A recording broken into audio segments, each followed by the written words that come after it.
Hello everyone and welcome to another technical overview video of Black Square's Starship. Today is going to be all about flight planning on the CDU and MFD. When you first power up your Starship, you'll likely be prompted to update the navigation database. Since Starship is a child of the 80s, that means it's time to break out your floppy disks. And I'm not kidding. Behind the co-pilot seat is the Database Unit, or DBU, which allows us to insert floppy disks and read or write from the flight management computer. Let's insert the navigation data floppy and tell the CDU to update the database. You'll be prompted to update the database again about every month, but you can also continue without updating and have only a warning message.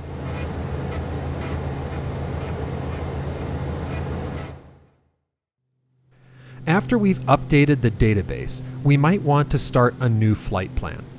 But how do we enter an airport identifier without a QWERTY keyboard?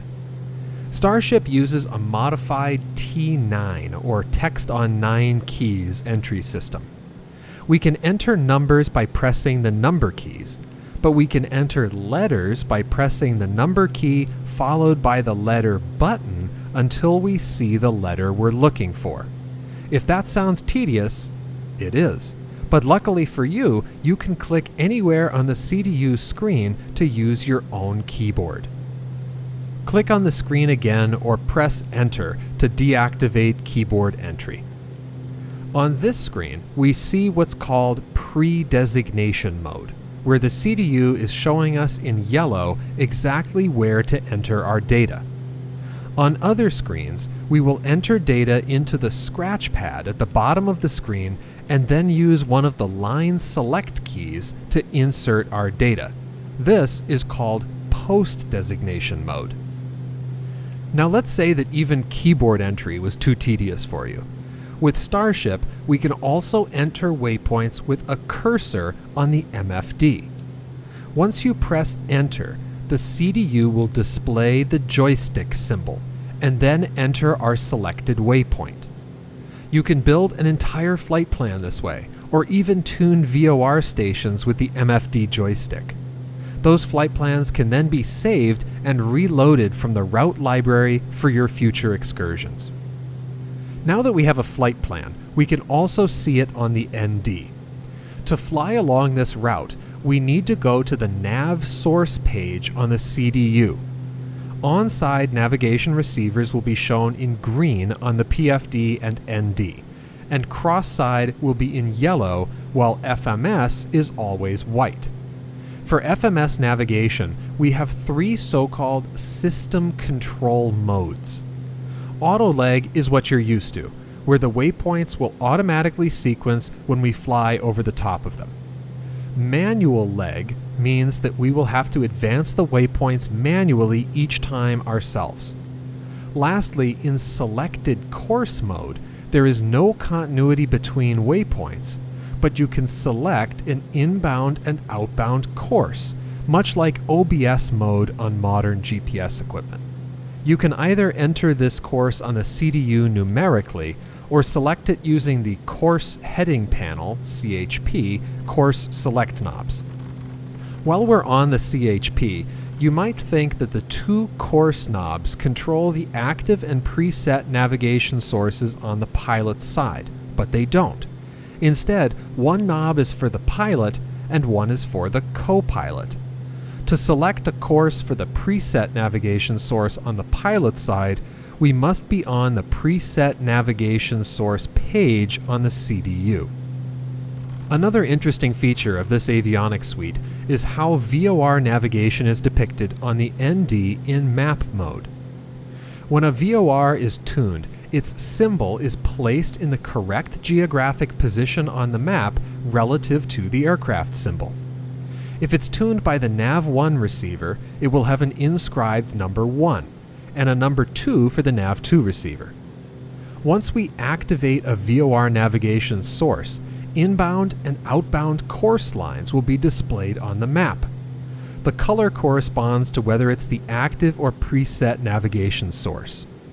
This is how most student pilots are taught to imagine VOR navigation even today, yet we never see this feature on modern navigation equipment. We can even swing the course line about and watch the course deviation indicator on the PFD slew from side to side. This aircraft is equipped with Black Square's signal degradation feature, but also something new. Starship can display radar returns on the ND and MFD, which have been augmented for a more realistic appearance, including functional gain control. You can also press the ground map button on the radar control screen to see a useful depiction of the terrain surrounding the aircraft, working within the limitations of Microsoft Flight Simulator. To the best of my knowledge, this is the first terrain radar depiction that we've seen using the native terrain database. In this mode, the radar antenna tilt knob can be used to adjust your view of the terrain ahead, and automatic tilt mode can keep you looking at the same slice of terrain while maneuvering around an airport. One of the things I found most surprising while developing Starship was just how limited its navigation capabilities were. Originally, the aircraft didn't even have an approach database, and the VNav CDU page just said, "This feature not available." The system has been upgraded a lot throughout the years, but it's still quite primitive compared to a modern GPS. It has no sense of holds, procedure turns, or fancy approach legs. While some might enjoy this simplicity like me, I knew that others would want to fly with the advantage of modern navigation.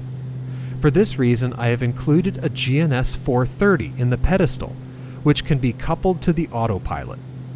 On the system control screen, toggling the AP nav source will allow the GNS 430 to take control of the autopilot and primary navigation instrumentation, while keeping all of your existing flight plans in the avionics. While this might sound like an avant-garde solution, one of the Starship owners told me that this was definitely possible, and he's even considered implementing it for all the remaining Starships. All of this doesn't even begin to scratch the surface of what I've implemented on the CDU and MFD, but we can't stay here all day. Instead, you'll have to discover all the secrets Starship has to offer in your own flying. Until then, I'll see you in the next video.